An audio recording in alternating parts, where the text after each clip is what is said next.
कि हम कोई इंसान के सामने नहीं झुकते। ला इलाहा इल्लल्लाह इंसान की गुलामी से हमें आज़ाद करता है। যে ইমরান খান একসময় বিশ্বকাপ জয়ী ক্রিকেটার হিসেবে পরিচিত ছিলেন, পরবর্তীতে তিনিই হয়ে ওঠেন দুর্নীতি বিরোধী সংগ্রামের প্রতীক।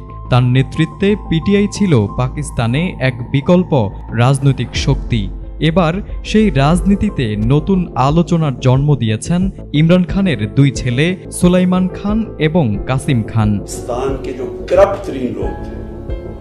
ইমরান খানের অনুপস্থিতিতে তার দুই ছেলে রাজনীতিতে সক্রিয় হবার ইঙ্গিত দিয়েছেন। ধারণা করা হচ্ছে আগামী 5 আগস্ট ইমরান খানের বেআইনি গ্রেফতারের বার্ষিকী উপলক্ষে দেশব্যাপী বিক্ষোভে তারা গুরুত্বপূর্ণ ভূমিকা রাখবেন।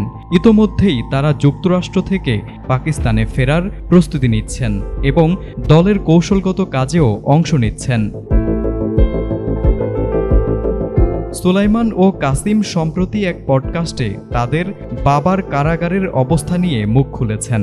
সেখানে তারা বলেন, ইমরান খানকে ভেঙে ফেলার জন্য ইচ্ছাকৃতভাবে ভয়াবহ পরিস্থিতি তৈরি করা হয়েছে।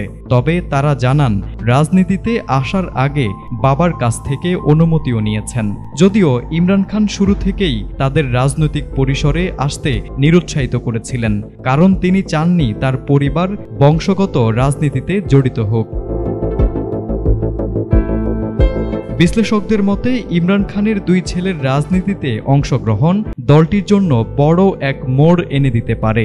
বর্তমানে ইমরান খান কারাবন্দী, দলের অনেক শীর্ষ নেতাও চাপে আছেন। ঠিক এই মুহূর্তে সুলাইমান ও কাসিমের রাজনীতিতে আগমন পিটিআইকে শুধু মনোবলই দেবে না, বরং এক নতুন প্রজন্মকেও দলের সঙ্গে যুক্ত করতে সাহায্য করবে।